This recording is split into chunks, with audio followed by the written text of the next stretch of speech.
Okay, I think we're going to go ahead and get started. Thanks for joining us.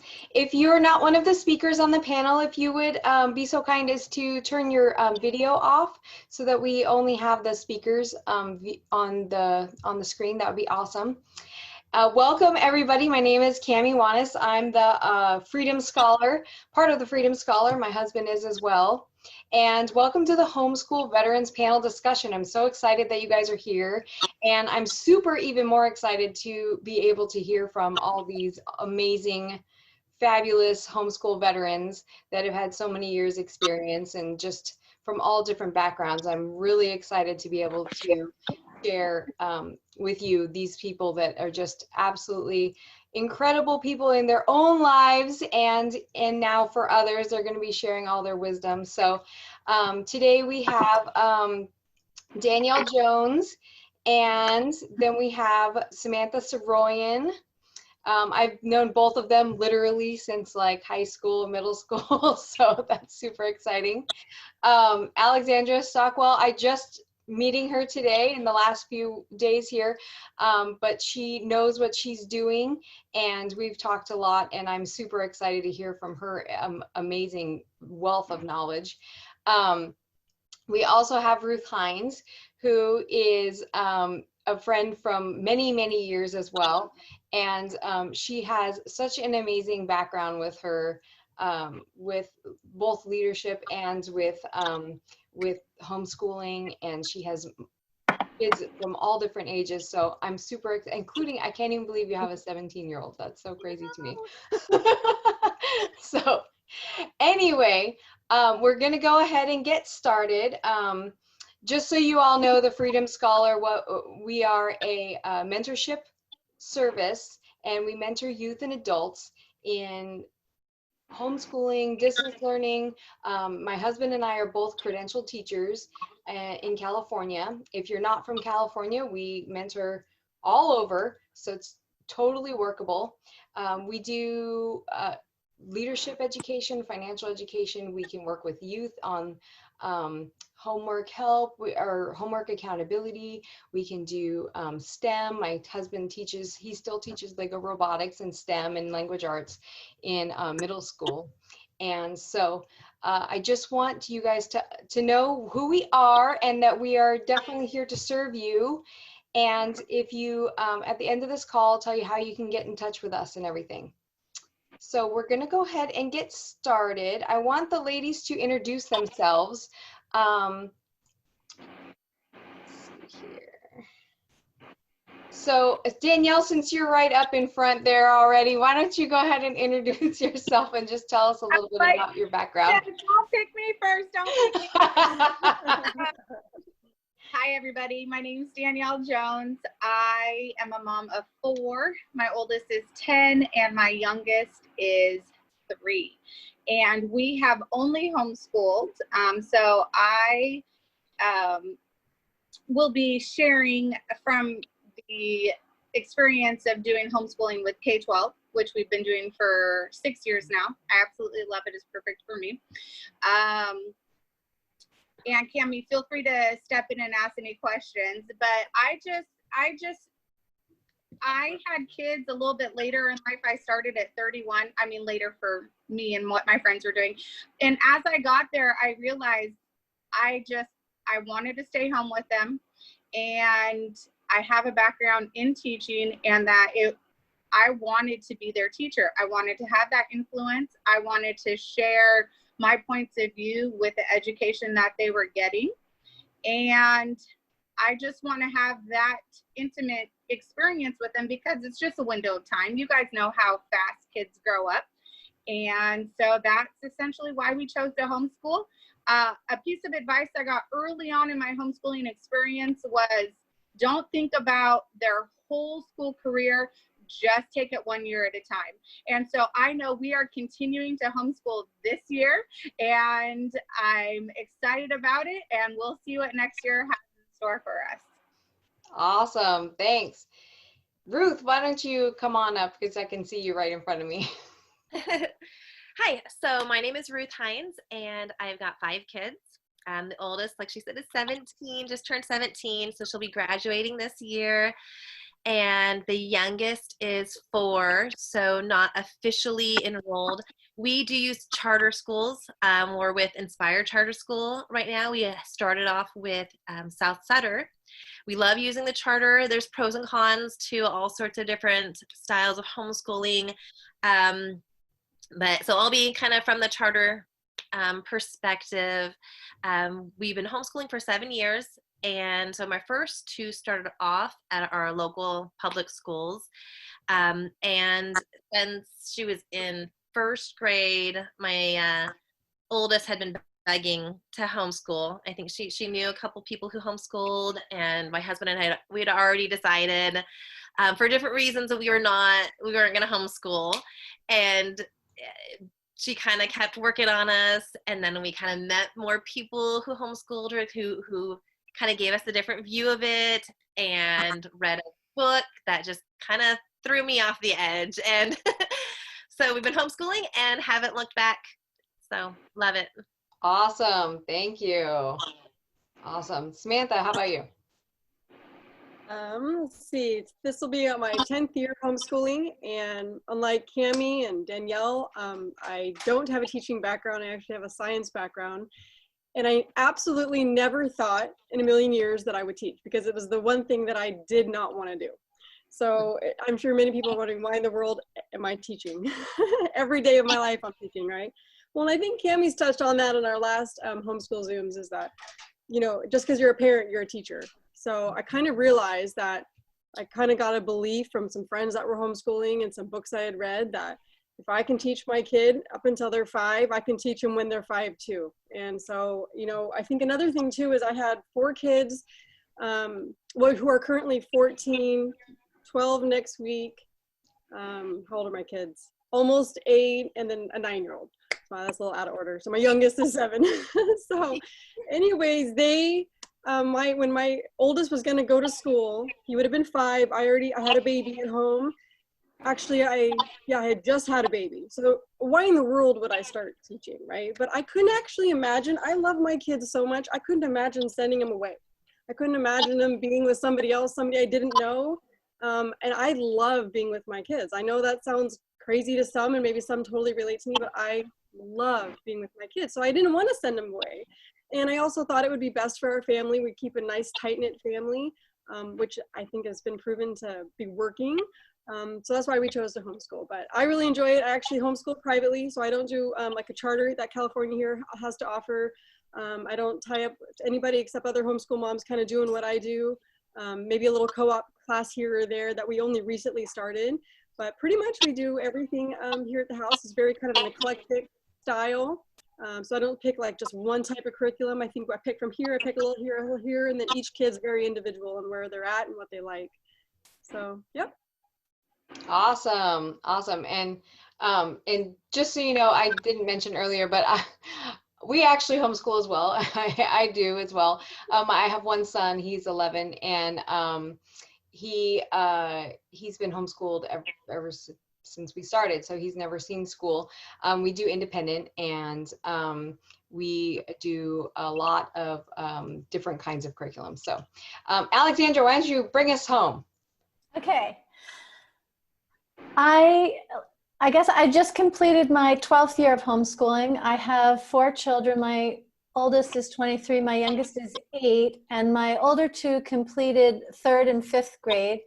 And my oldest actually had a health crisis such that it was not a very considered decision. We didn't weigh the pros and cons about homeschooling. In fact, my parents, step-parents, and grandmothers were all teachers, and homeschooling was not part of our landscape, I'll say.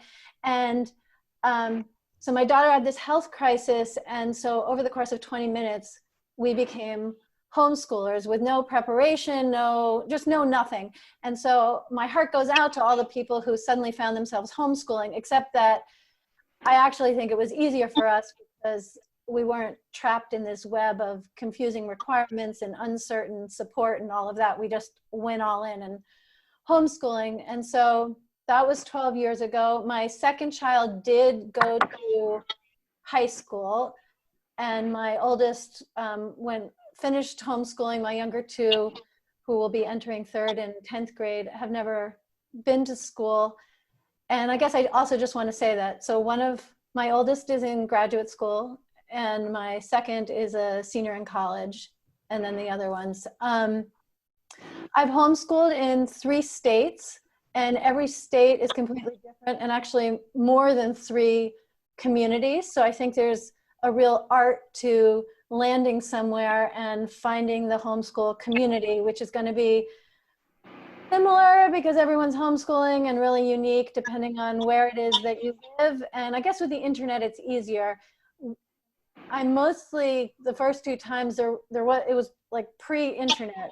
When we lived in rural Kansas, it wasn't pre-internet on the coast, but it was pre-internet in rural Kansas. And so learning to find people and form community. And I guess the one other thing I'll add is that the biggest concern that people have is socialization.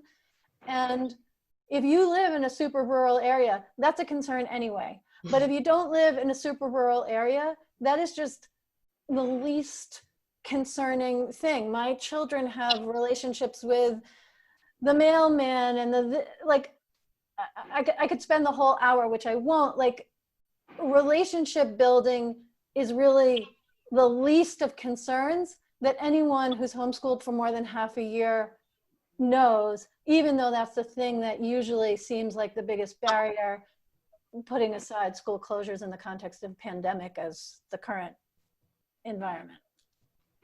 Absolutely. Oh, and I guess I also want to say that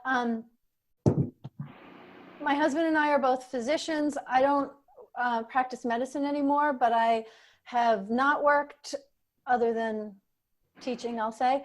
And I've worked part-time. I work relatively full-time now as a relationship and intimacy coach.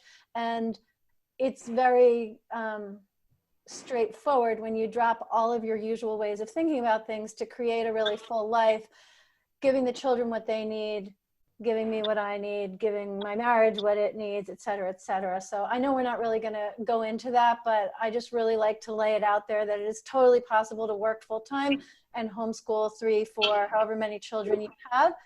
There's just all kinds of ways to do it that are super solid and reliable. That is absolutely the greatest point, and I love that you said that because it's so important, especially right now, and for parents that are being thrown into distance learning and homeschooling and whatnot, and to be able to balance that with their careers and their jobs. And it just, it is possible if you you have to think out of school hours, and think more of life learning, which is what homeschool really is. So I love that you said that. Yeah, I just want to say I was talking with a new homeschooler who's a single mom and has a full-time job. And there also are ways for her to homeschool quite successfully, not when the children are 3 and 4 years old, but when they're able to be a little bit independent. There is no challenge if that's the thing you want to do. Absolutely. Thank you for sharing that, for sure.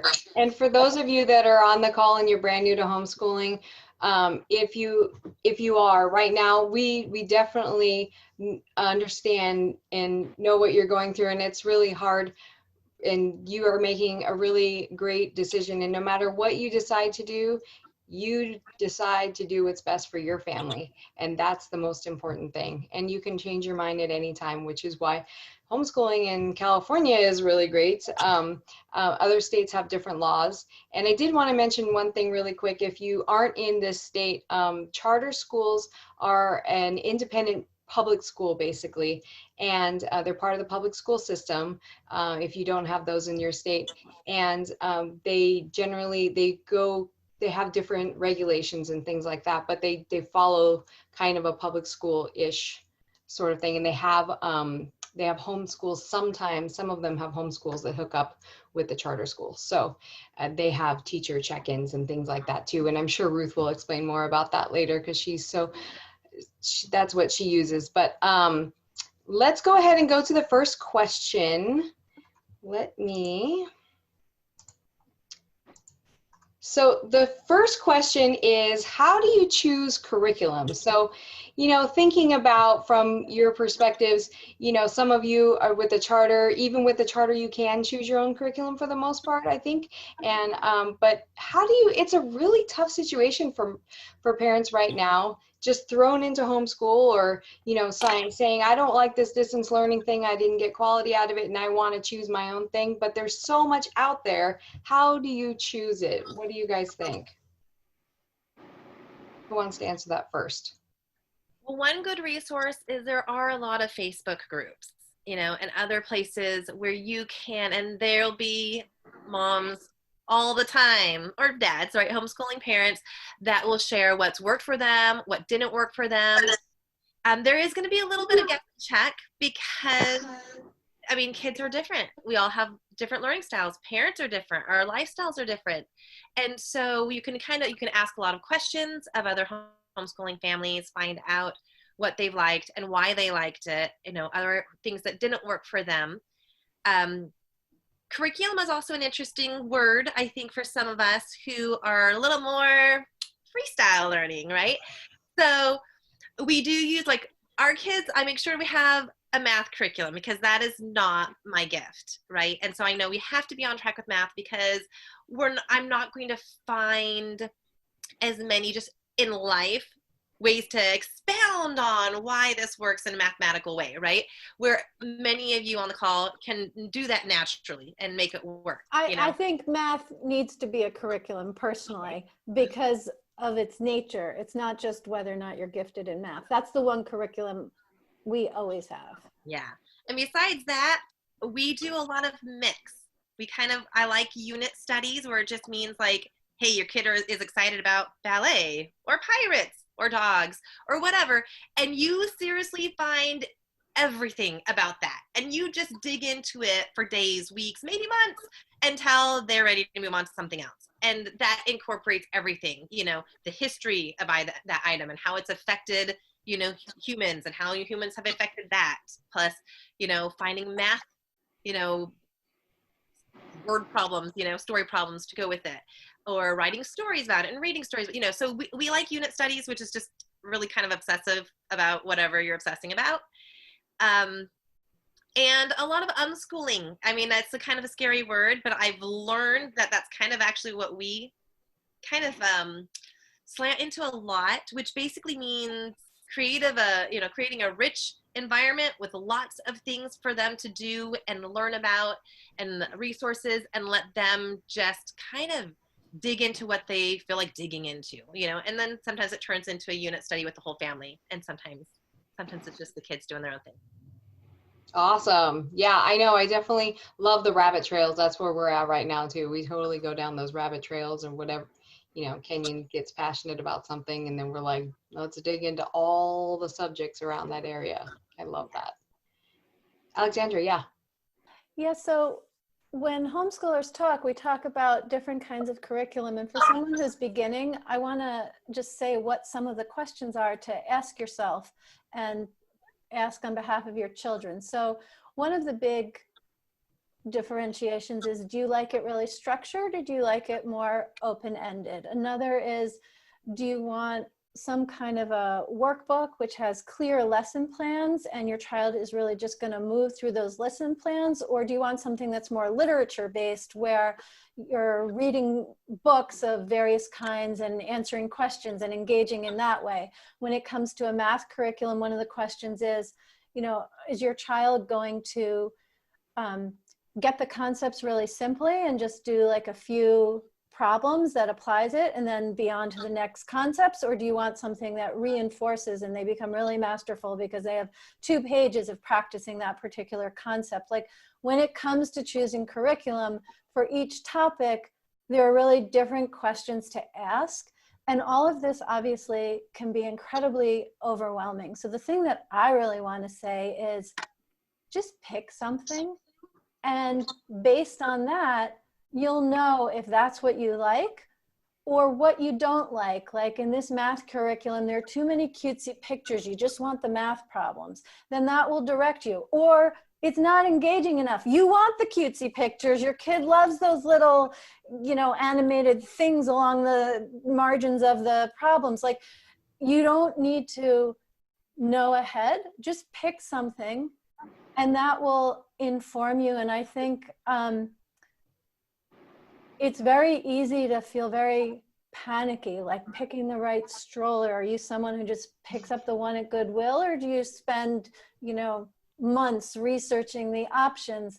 And my recommendation actually is not either one of those for homeschooling, but that you just pick the curriculum you first encounter and then see, because it's shockingly easy to make adjustments in homeschooling. You are not locked in for the year the way you are if you're used to sending your child to a brick and mortar school. So I think it's hard for those of us who are homeschooling to remember how there's so much more freedom than one can picture until one's actually experiencing it. Yeah, I love that you said that. And I love that that's what I usually recommend to people when they're first starting out, is pick one curriculum or one piece of something, a book or whatever, that you feel like it's not your strength, kind of like what Ruth was saying. And then just kind of dig in from there and just see what you think, and don't go crazy yet. Everybody wants to go crazy and spend $1 billion, but you don't have to. And I know Danielle wants to say something about that too, and I can't wait to hear what she has to say. So my homeschooling experience is uniquely its own from these wonderful ladies. I love the variety, and that's the amazing thing about homeschooling is you guys can there's so many options. For me, when I first started homeschooling, I think a lot and I get lost in my head, and it felt very overwhelming to decide on a curriculum. So that is a large reason why I chose the program I did, which is K-12. And that is because they send me the curriculum. So I felt like that there wasn't a choice. And that's the way I wanted it. I wanted just a curriculum that a company said, this is a good one. Let's start here. They sent it to me with all the workbooks, with the textbooks, with everything I needed. And it's free. I didn't have to pay anything. So that was part of it too, is the price is always something to consider, especially if you're a one income family. And so I just wanted to bring that up, that if you get overwhelmed in your head, like I do, there are programs out there that are like, well, this is where you should start. And then you get the choice of like, do I want to continue or should I move on somewhere else? I really love the advice of just try one, which is essentially what I did. I tried it in this program. And then if you don't like it, you can move on. If you like it, great, it worked out. Absolutely. Yeah. And I love that you can shift it. That's I think the key thing we're talking about here is you can shift at any point, which is super important. And especially right now with distance learning and parents not having had experience with that before, in homeschooling or choosing curriculum for their kids. Yeah, Samantha. Yeah, so I mean, I was the same way too. I was incredibly overwhelmed, and then I spent all this time. I actually got this book. Can anybody see that? There we go. There you go. 102 top picks for homeschool curriculum. You know, I just looked it up real quick to remember the name on Amazon. It's people are freaking out right now. This book, one left, and it's $140. I did not pay $140. So it just goes to show you that, like, obviously there's like this huge demand. So I read this book. I read it front to back. I think this is, if I'm not mistaken, this is the book. You take these tests and all about your kid. You take these tests about you. They figure out your teaching style. They figure out your kid's learning style. And then they give you like all these options. And so I was kind of like Charlotte Mason, classical. That's kind of where we fell in. And so, man, I had that kid. And, oh, man, he just dived right in. He was memorizing all the presidents from beginning to end. I mean, we were doing all these things. He would memorize these page-long poems because he has this really great memory. So it says, I read this other book it recommended, oh, your kid should learn everything because they're a sponge. But then my kid hated school. So with everything everybody's saying, you can search for the best curriculum, but your kids are going to let you know what works. So yeah. I've noticed just with distance learning, right? Because a lot of people are distance learning. And I think there's so many benefits to having your kids at home and being around them when they're learning. I think it's going to be great for a lot of families. But, you know, a lot of them are saying, well, my kid's really giving me pushback. They're giving me troubles. Well, guess what? That's like a hello world. Your kid it doesn't work. Whatever you're doing isn't working, right? I think we do that sometimes. Anything we do with our kids, when they get, I mean, outside of, you know, them needing to be obedient and be a good listener, if you're throwing math in their face and they're freaking out on you, you may be overwhelming them. It may just not be the right time of day. You know, there's something that's not matching. And sometimes if you've eliminated all those things, it really is the curriculum or the style or your approach. And so it's like, you know, there is no like, you read something or you look something, you've tried, it's just kind of figuring out each kid. So that's a pro, right? You could look at it as a con, right? Or you still send them in school and it doesn't really matter if they like it or not, get the job done and bring home an A. That's one way to do school. That's kind of how I felt like I was in school. I didn't have a lot of fun. I really want my kids to love learning. That's kind of the culture in the house, is like a love of learning, something to really strive for. No, it's not 100%. No, they don't always want to do math. Yes, I really want them to do math. Cami and I talk about math and inspiring the math all the time. And we can talk, I'm going to talk on the challenges later on criticism, but I'm just going to mention really quick. People, if they haven't already, they will quiz your children. Boy, they find out you homeschool, they're going to quiz them, and they're going to quiz them in math. Oh, how old are you? Oh, you should know this by now. And so that's going to be really fun. But, you know, there is no one size fits all. You really do get to figure out your kids, guys. You get to learn who they are, how they tick, and you get to learn how you tick. So when it comes to curriculum, I suggest this book, Personality Plus. This is the best book on curriculum, right, Cam? This is, Danielle knows this book well. Ruth knows this, but I'm sure Alexandria knows. So this book is amazing because you get to figure out you and your kid, and I think that's the best curriculum, honestly. Yeah, actually, and that's one of my kids is actually doing this book right now, reading it, yeah. That's a really good point, that each, you know, one curriculum that works for one kid is not necessarily going to be the one that works for another kid. So, you know, it just kind of depends, and you can make shifts along the way. So let's move on to the next question. What does your typical day look like? And I know, you know, just kind of give us a brief summary, just a couple of you maybe, on what, you know, just, you know, do you get your stuff done in the morning? Well, what happens if you don't, you know, like, what does that typical day look like? Does it take all day? What about you, Ruth? What do you think? Okay, so I don't know. I've gotten, you know, over the last 7 years, we kind of gotten a little more comfortable with homeschooling. I started with lots of structure, and we're spending this much time doing these different things, and now we're a lot more loosey-goosey. We realize we like not having to wake up at a certain time. So we start our day at like 9 o'clock in the morning, and that starts with like chore time. You know, everybody, we do a rotation of weekly. Everybody has a different chore. It rotates every week. And so by 9 o'clock, they should have already had their breakfast and ready to start their home, you know, their chore stuff. And so we get the house ready, because it's easier to learn if you have, you know, a clean table to learn at, you know, or do science experiments in the kitchen or whatever, right? So we, you know, get the house ready for learning.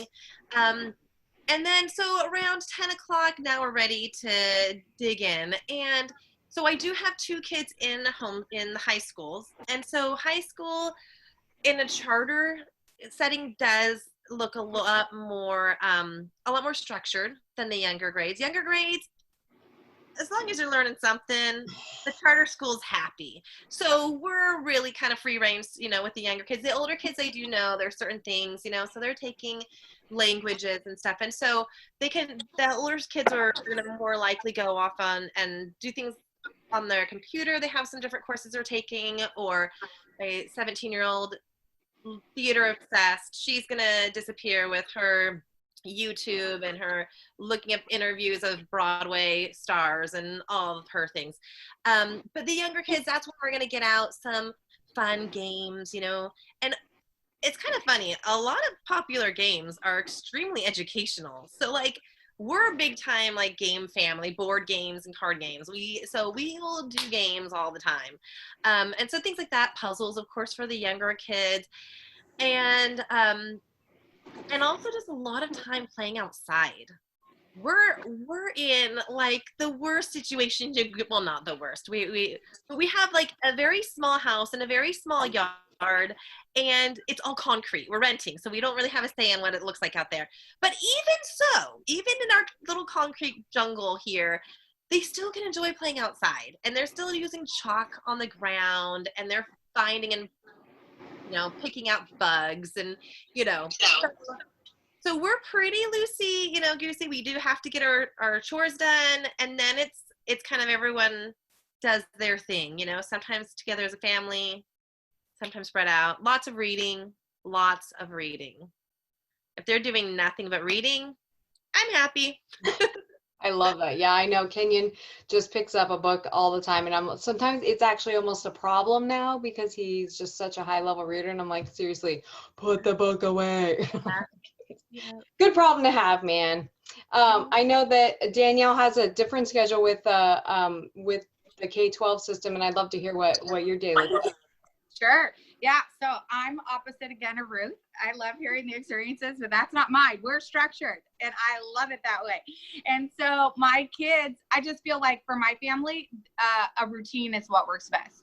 And so, of course, I'm going to put an asterisk with that and say, we got to go with the flow and know, like, if they're grumpy, they had a late night, whatever it is, you got to make room for adjustments. That's why we homeschool, right? But having said that, I like to operate in a general routine. So we do have a wake up time.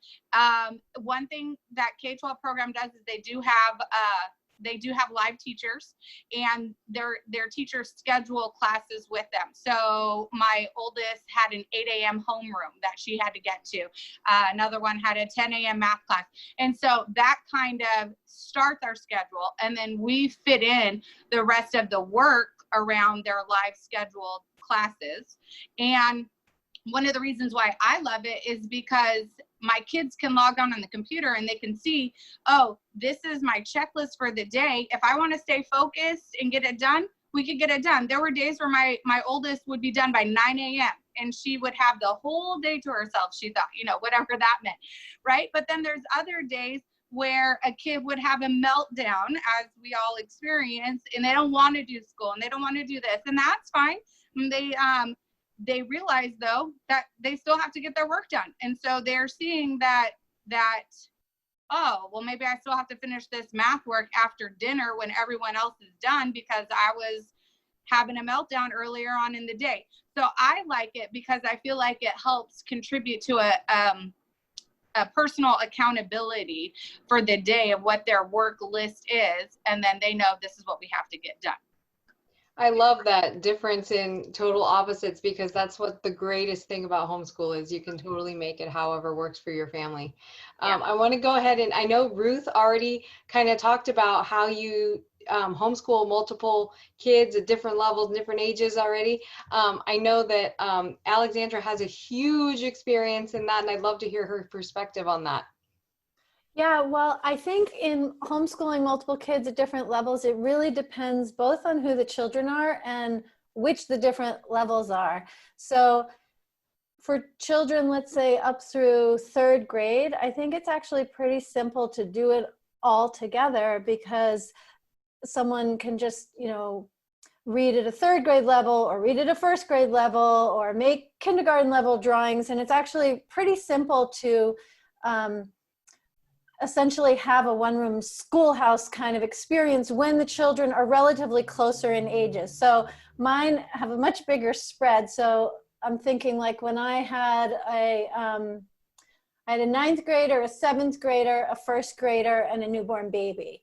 And that's where I think how each child learns is really relevant. So my oldest, who had been to school through 5th grade and is an obedient girl, but she also was more trained in being a school student, she used to do things and then come to me after each one and say, okay, I finished that. What should I do next?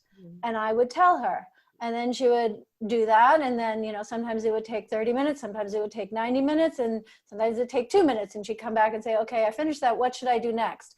Whereas my son, who actually, when he was in school, was in a Montessori school and is just a super independent person, I used to basically have a powwow with him at the beginning of the day, and he would write down a list of what his responsibilities were for the day and just come back for anything that needed to be coordinated or done together, or to tell me he was done with his work for the day. And so again, like someone mentioned, you know, sometimes that would be at 10 in the morning, sometimes that would be at 3 in the afternoon.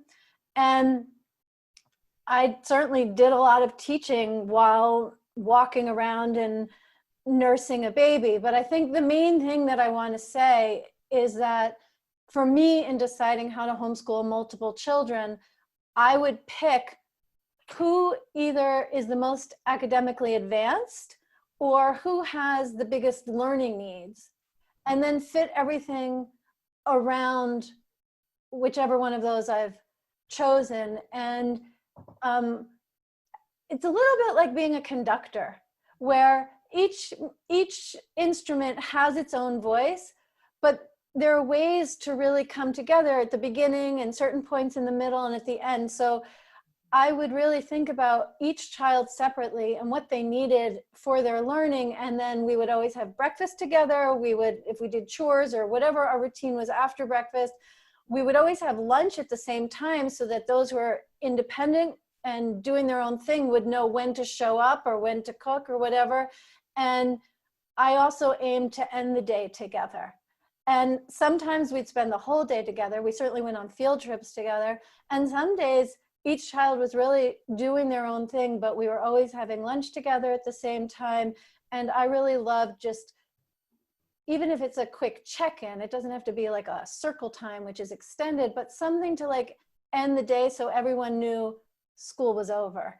And particularly for my children who had previously attended school, that was super helpful, because otherwise it's sort of challenging to know, okay, am I free or do I still have work to do? So there's something about saying, okay, school's over today at whatever time that is really supportive for a child who can then relax until the next day. That's really great. I love that I'm getting so much good information because I only have one kid, so this is interesting to me. They often say that it's easier, I've heard experts say that it's easier to homeschool with multiple kids than one, because then they can learn from each other, and you know, they can feed off each other's motivation and things. So right, because like as my third was learning to read, I had him reading to his younger brother while I was, we'll just say, doing calculus with someone else, although that is not actually the case. That's okay. We'll say you're doing calculus. And I know Samantha has kids that are much closer in age, and I've been amazed at how organically she can focus from one kid to the other and serve them all. So I'd love to hear her perspective. Oh, I love how you make me sound like an expert, Cami. I would say I'm a massive work in progress on this, but you know, when Lucas started, my oldest started, you know, say kindergarten, as we should call it. I think I started when he was 4.5. I don't really care on ages. I mean, some kids aren't meant to start it until they're 7. And I'd actually love for this whole distance learning experience for people, and just the homeschooling, for people to really acknowledge that these numbers, everybody loves to say, what grade your kid in? You know, I don't really care about the grading system, because I just don't think that everybody fits in a perfect box. And so once you tell them what grade they're in, then they go, oh, well, I learned multiplication when I was in 3rd grade. So, oh, you must know what 6 times 9 is, you know, and it's like, all of a sudden you've just got this like, well, you don't really understand my child, and I've studied them daily, and now you're making everybody feel uncomfortable. So I don't know. I don't like it. I hope people can kind of see that with their kids too. Be like, oh, okay, well, you don't need to be there because you're here, and that's really great. With that said, I would say that I don't have this mastered, and every year, and when the kids were little, looked really differently. So when Lucas started, back to that, I had a newborn baby. I had he had a 3-year-old brother. And then within a 1.5 years, I had my 4th child. So I had 4 under the age of 6.5. So, you know, back later, where's this on this list here, the challenges is obviously the criticism that I received. And to this day, I don't really want to get into that yet, but you can see why somebody would say that that doesn't work. But I'm going to tell you, it totally works. And some days the baby was the lesson. Some days patience was the lesson. Some days give mom a break and learn how to figure out how to do something helpful in the house was the lesson. And it wasn't like these perfect school days, but I was, you know, when I look at, I have 3 boys and a daughter, so I'm going to pick on the boys real quick because I have 2 older boys. You know, we're trying to make men here. I'm trying to raise men. I'm not trying to raise somebody that has a grade attached to their name. And so I look at homeschooling, I look at schooling, and I look at learning as like the whole individual. So you say, well, what did your kid accomplish that day? Well, they learned how to be quiet when I was hushing a baby. They learned how to read on their own. They learned how to draw. And when mommy said, give me a few minutes, they learned how to give me the patience and give me that space I needed. And these are life skills, you know, these, I mean, and we still work on this stuff in our house. We still work on the culture that we want in our house. You know, we recently, I don't really want to, well, so we recently started to hang out at a certain place, and I'm going to tell you their culture is really poor. But as far as why the culture is poor, I'm sorry, I'm a little off topic, Cami. The culture is poor because of the way the owners have decided the culture is, right? And we're just like that in our own homes. If your kids are bickering, like mine the other day at dinner were bickering, and they were parenting each other and picking on each other, and it was like, that was enough. If it happened again, you were excused from the table, you were to go to bed early, and it didn't matter if you had ate. I know that seems a little strict, but we were making a really strong point with the kids, but that isn't the culture in our home. We're teaching you what the culture is. And so how do you make it work with 4 kids? You realize everything is school, and you have to have that end goal in mind. Well, what are you trying to do with these children? Like, what do you want to come out of it? A little more detailed, you can take a bunch of kids, you can have little kids, maybe you have a baby, maybe you have a kid who's in kindergarten, that's your youngest, and you've got them all nice and tightly packed with age. You can go to the Redwoods, take a field trip, right? One can draw a picture, maybe give another one a camera, teach them a little bit of camera. I have a daughter right now who's all about photography, and the other ones can do the research on the redwood and the history of redwoods, and maybe one of them can do an oral presentation and a writing, maybe another one can do a writing, maybe one can read a book about the topic. And you take that experience, and based on each kids and their individual levels, you give them a topic, right, to work on. So it could have been the same topic, but yet 4 different ways you're studying it or looking at it.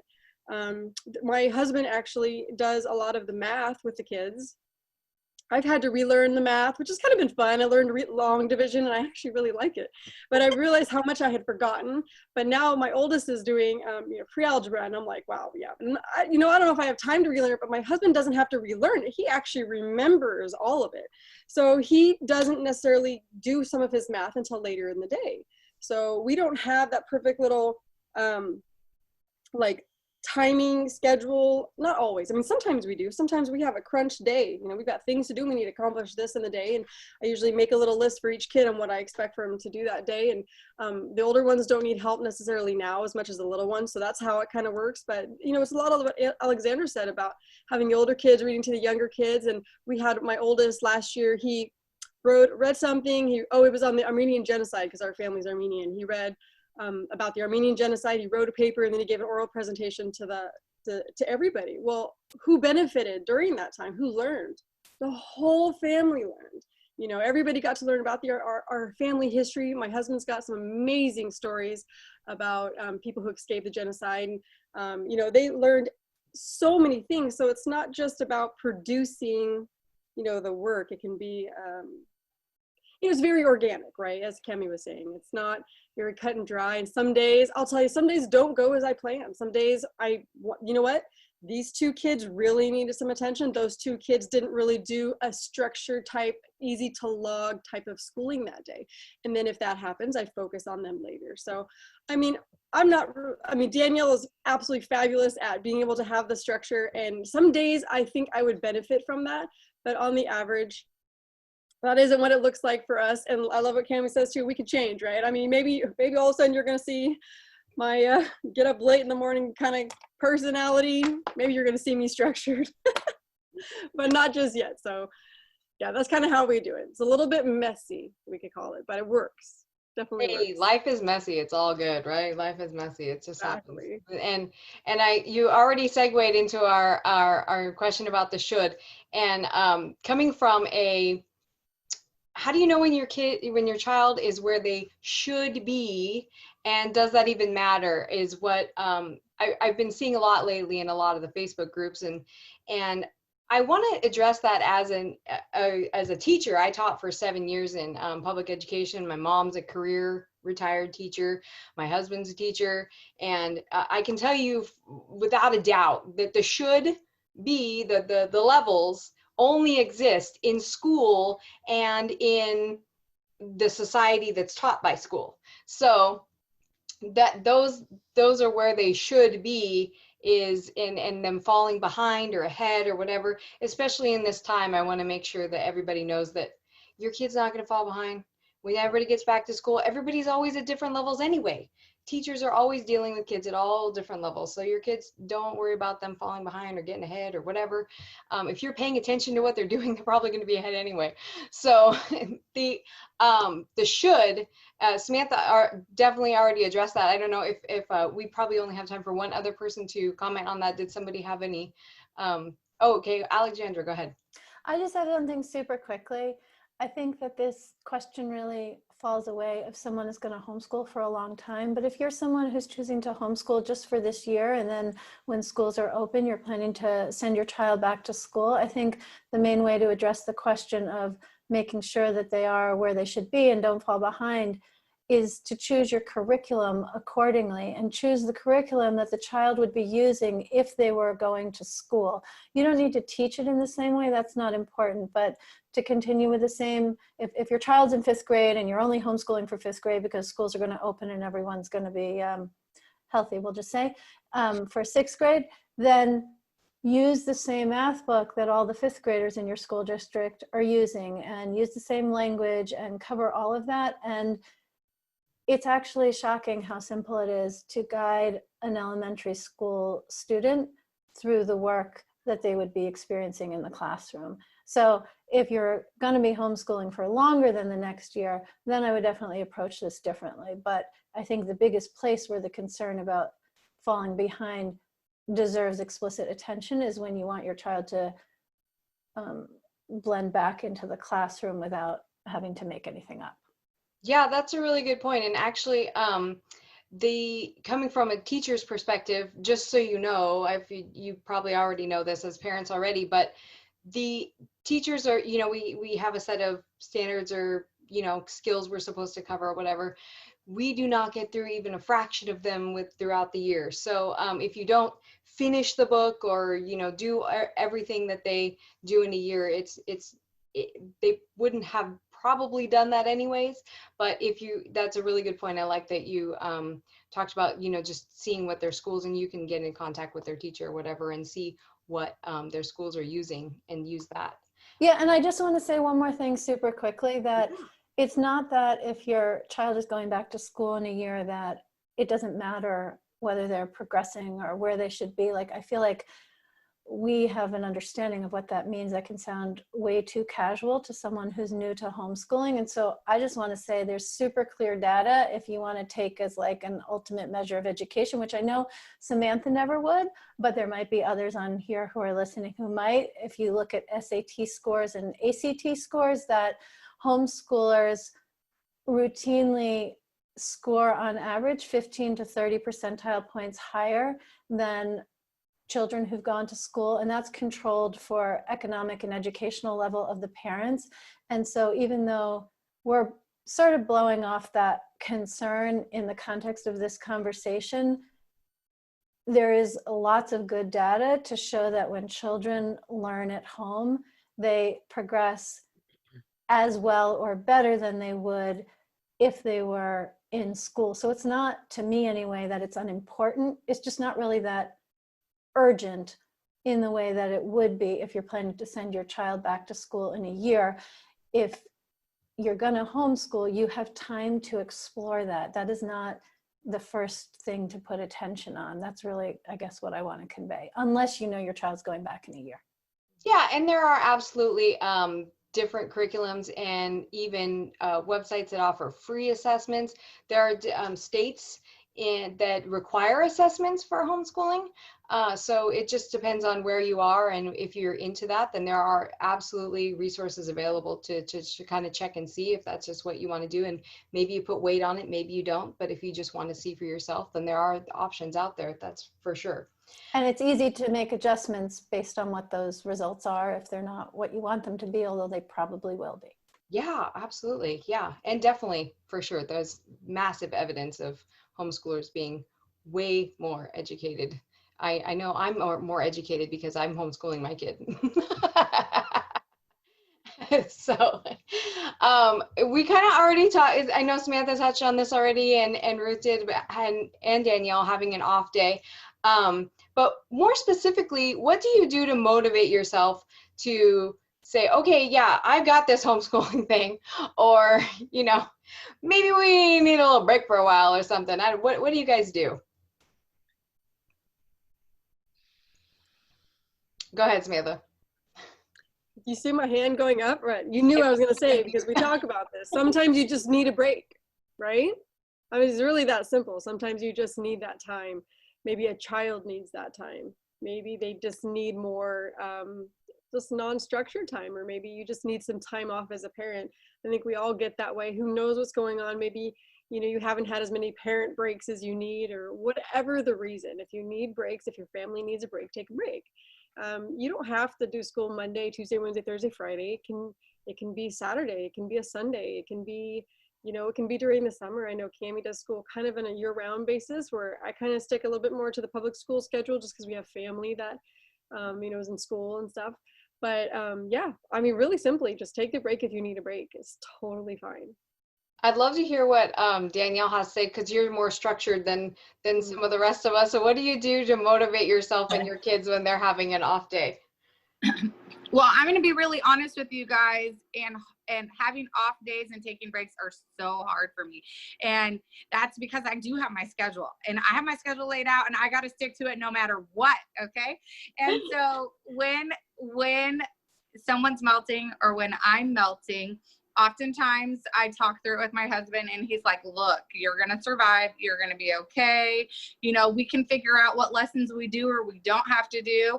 I mentally have to get over myself and saying that checklist needs to get done, because it doesn't. I mean, you know where your kids are at. The program I'm in has a way that you can make up missed work. I mean, in a regular school system, kids have homework. I mean, it's just, you just got to look at it in a different sort of view. But when those days happen, I guess I'm just learning, even 6 years in, when to say, all right, we're done for the day. We'll live to see another day tomorrow, right? And also creating that environment. Like, I'm intentional in my morning. I think rest obviously is important. You guys know that. I'm into essential oils. I love having like a great diffuser going off in the background, because I feel like if I can engage like all these senses of, hey kids, we're gonna have a great day today, then that's also gonna help calm me down, if nothing else. So I'm working on that and getting ideas from all of you. Awesome. I know that, oh, hold on 1 second, Ruth, because I know that Alexandra has to get going. Alexandra, can you please go ahead and share with us your best piece of advice for homeschooling? Okay, this really just kind of blew my mind and changed how I thought about almost every single question that we have on here. Maybe not exactly the off day, but actually, yes. So I'm super academic. I come from a line of Ivy League graduates, which I'm just saying in case there's anyone listening who has that priority, and to know that those, you know, we homeschool also. And one of the things that was just totally the most helpful realization for me early when I started homeschooling is to separate content from skills. And I think when we think about education, they are really blended together. And so like in 4th grade, a child's supposed to learn this, or in 6th grade that, or whatever. And it was so freeing to realize that skills will be built sequentially, regardless what content we're using. And so there's a way in which when I talk about homeschooling, it can sound a lot looser than it actually was, because at the beginning of every school year, I asked my kids, what do you want to learn? And one year, like my son, we were living in rural Kansas and the prairie was new to us, and he wanted to learn about cloud formations. And my daughter at one point asked me, how is olive oil made? And I was like, well, go look it up. And you know, whether it's about armor that knights wear, or you know, how to, you know, the architecture of Paris, or I'm not thinking of any, you know, I don't know, anime, my kids are not that cool, but you know, like whatever questions your kids might have or topics they want to learn about that are totally not school kinds of topics.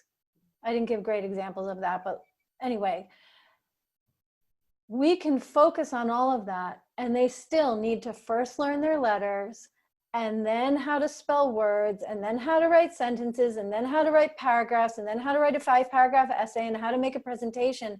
And they can learn that if they are learning about BMX bikes, or history, or how olive oil is made, or Teslas, like whatever is, how a hairbrush is made, like whatever questions your children have, they can be honored and develop a love of learning because you're focusing on what their questions are, while still actually being super systematic from an academic perspective, because skills are built sequentially regardless of the content. And so at first glance, it can look like what you're doing is an academic, or it doesn't fit with what people's idea of learning is.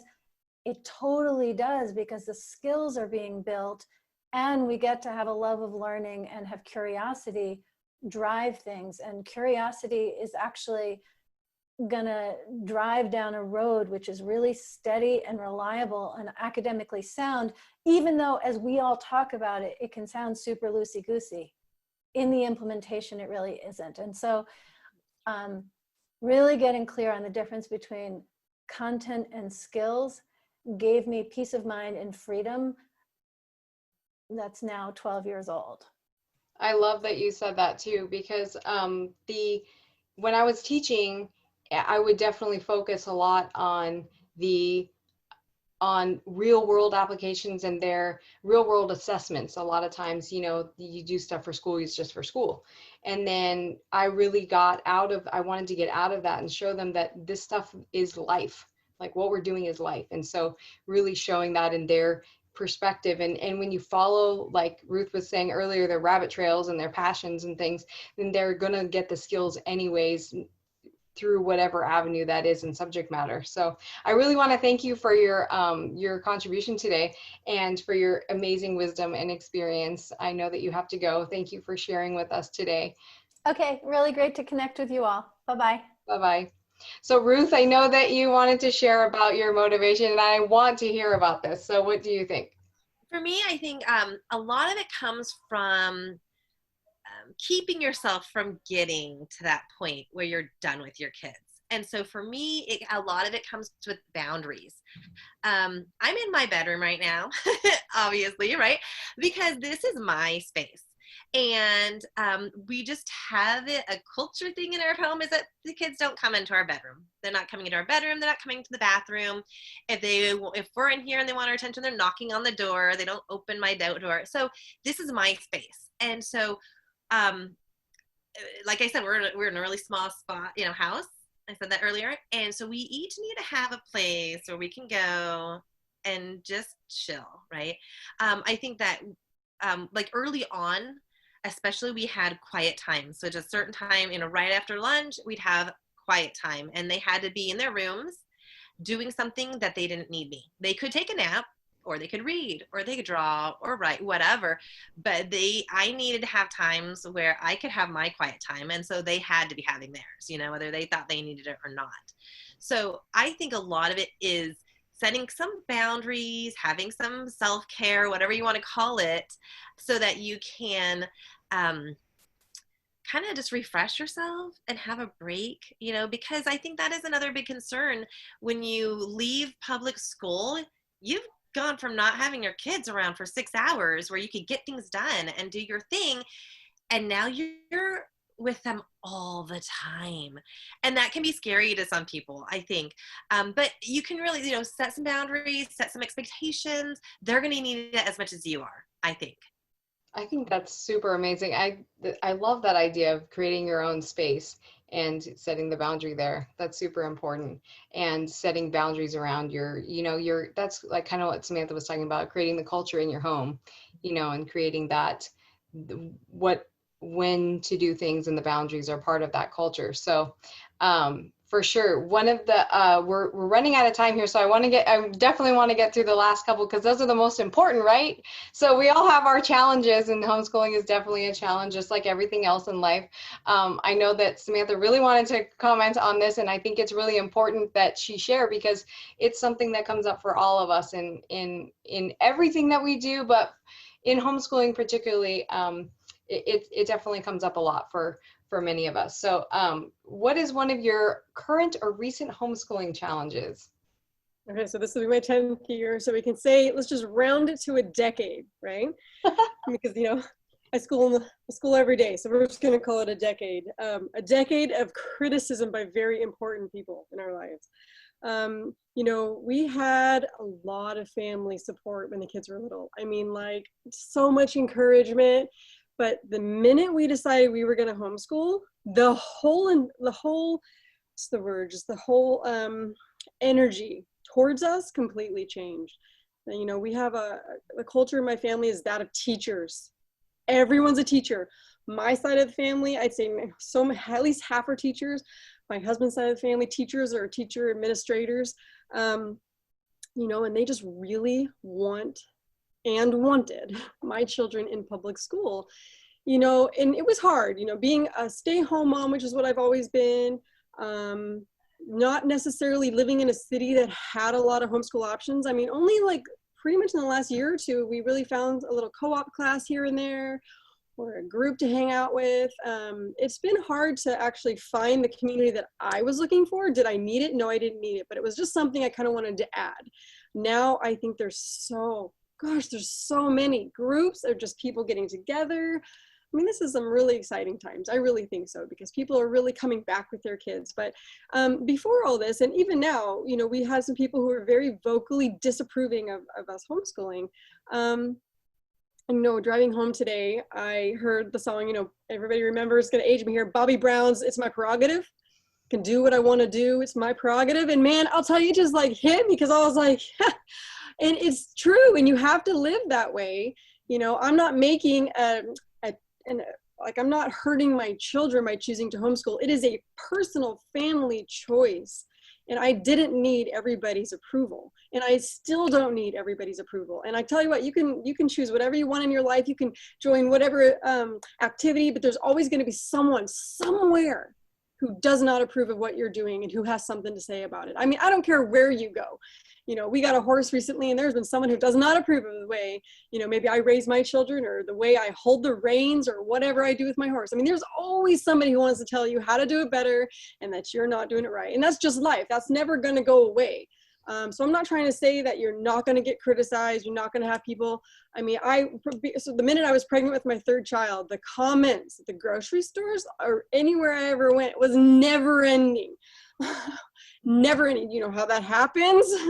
Are they all yours? Wow, you have your hands full. I mean, it's just never ending. And then of course, I've got 3, and then I'm pregnant with 4, and that was never ending. And then the family thought they should criticize. But, we have some really, really close people with us who have really disagreed. And I'm not going to tell you all the things they've said or things they've done.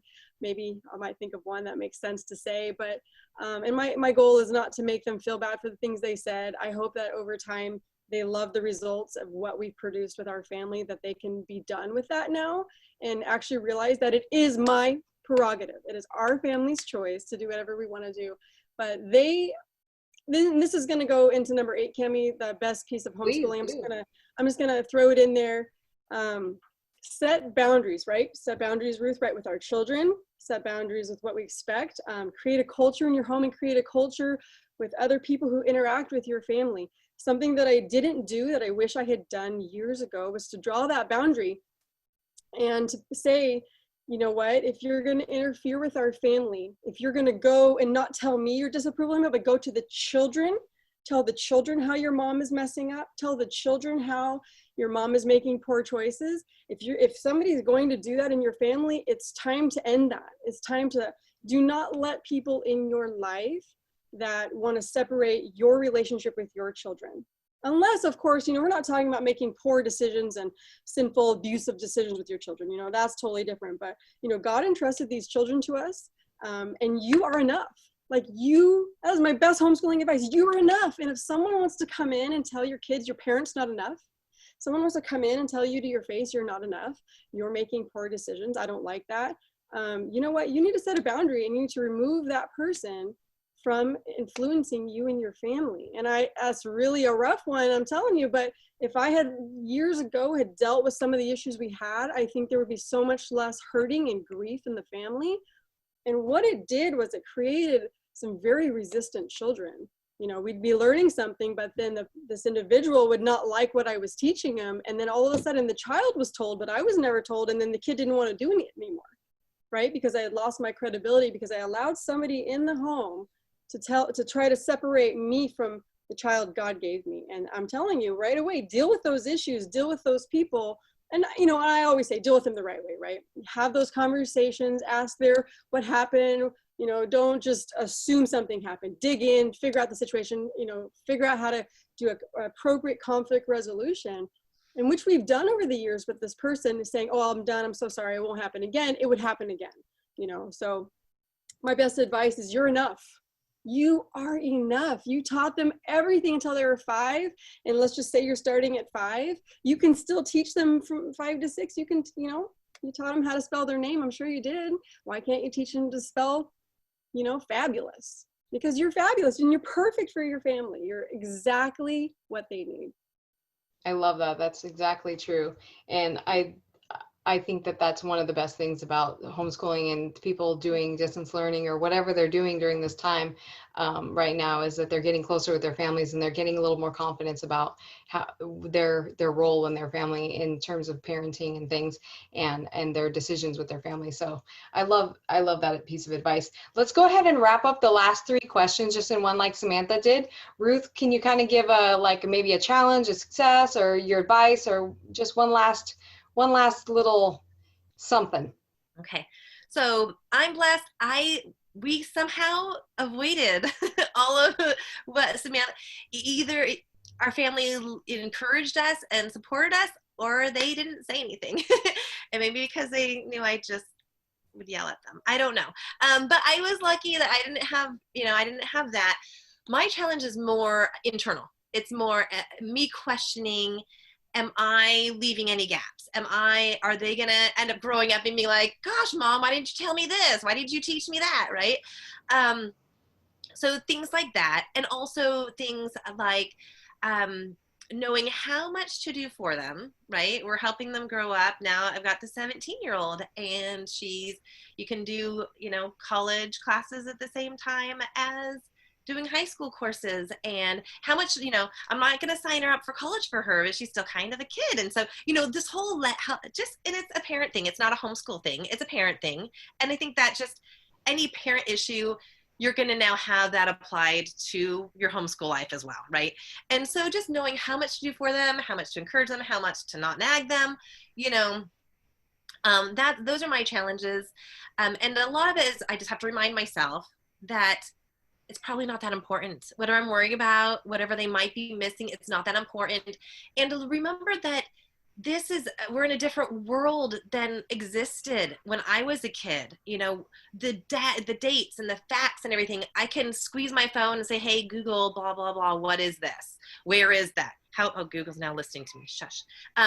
So we're not needing really to know the facts so much, right? We need to know where to get the facts. We need to know how to discern truth from, false. It's a different feel, right? And so to me, if I've taught them life skills, how to take care of themselves, how to recognize truth, how to have good family, and other personal relationships, then they're going to be just fine.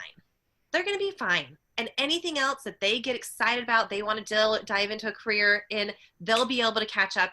Because if they learn that learning is exciting and fun, you know, and how to learn, they'll be able to learn anything they need to, you know, for the rest of their lives, right? And I think the successes just kind of come along, you know. Okay, most recent success is this morning. I still haven't even gotten out of bed, and I've got a knock, knock, knock on the door. She don't come in. Knock, knock. Well, who, you know, who is it? It's my 10-year-old who has taught herself how to play the piano. We recently just got, you know, a keyboard, and we set it up, and we had some old piano books, and she's just page by page, started at the beginning of the book, and she's teaching, and she wanted me to hear her play Jingle Bells with chords and all, and it was sounded great. It was so exciting, right? So it's kind of just setting up the atmosphere. You give them their stuff, you know. If they say they want to learn, you know, tap, you give them the tap shoes, and, you know, you give them the supplies, and a lot of times they'll just figure it out, you know, better than I could if I had told her she needs to do it. I don't know if she would have done it, to be honest. But she was up, she had her own breakfast, she learned the song on the piano before I got out of bed, you know, and she wanted to show it to me. So, you know, things like that, right? And another favorite success of mine is that my kids cook. So that, number one, they're going to know how to feed themselves healthy food and their family's healthy food. Have a wide lot, they each have different cuisines that they are excited about, but that also means that's less for me to do. You know, I only have maybe 3 days a week now left that I cook because somebody else has a different day of the week. So I don't know, it's fun. That's the successes are just seeing them grow and learn and being exciting about things. And I love it. Yeah, I love that you said that just the learning is through life. That's what it is. It's homeschool is learning through life. That's what I always tell people. And that's such a great example of successes there.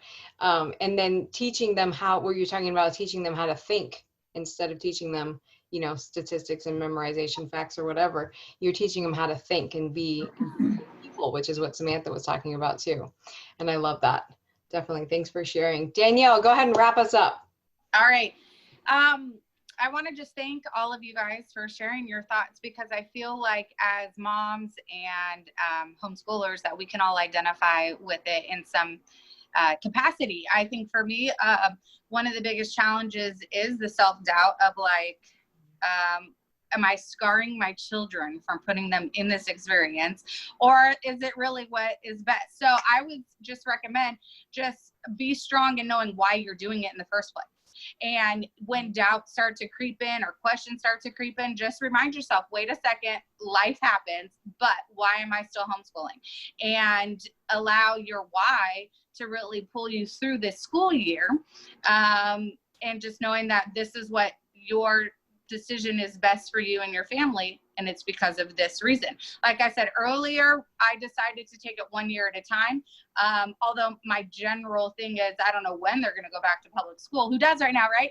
But 1 year at a time, and it releases you from the pressure of just getting through your year. I would say the wins happen more on a daily basis, in that I get to be with my children as they grow, you know. So when a child is in school, when they come home, do they really remember to tell you, hey, I increased my score on this today, or I learned how to read this book, or we did this? Sure, if there's something excited, yeah, but I mean, do you get to experience it side by side and have that excitement with them while they're growing and learning? And I just find so much joy in watching my children grow and knowing that I have a part of it, you know, and that I can add my ideals and what's important to us as a family and why we're doing our things. It's just that influence, which my prayer is the strong foundation for the rest of their lives.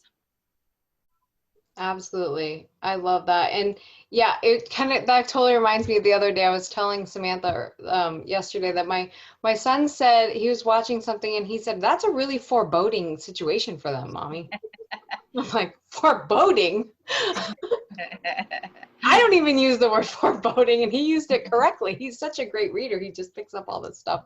It's hysterical, but that's what's so great is that you can experience all that stuff with them, and you can say, "Oh my gosh, my kid totally used the word. Who uses foreboding?"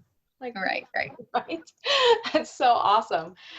We're going to go ahead and wrap it up today. I really want to thank you guys for everything that you shared. And I know that I learned a ton, and I'm sure everybody did too. And this is going to be, the recording will be posted on our YouTube channel and our website, thefreedomscholar.com. And so this is just a little bit about what we do. And we, like I said, Eric and my husband we're credentialed teachers. We work with people, families of all, kids of all different ages and backgrounds and whatever we have in education and in leadership. And we have also developed curriculum. We have helped people with their culture in their homes. And so just definitely give us a call and or email us. If you email us, you can message me through Facebook. You can get a 15-minute free consultation, and we'll have the slideshow up on our website too, so that all these links will be live, and you can link to the recording on our YouTube channel, or you can also connect with us online as well. And I think we need to do like a 2.0 or something where we have like homeschooling expert 2.0 with us, because I know that there's so much more that these ladies have in their little back pockets that they didn't even pull out today. So we could talk for hours, I'm sure.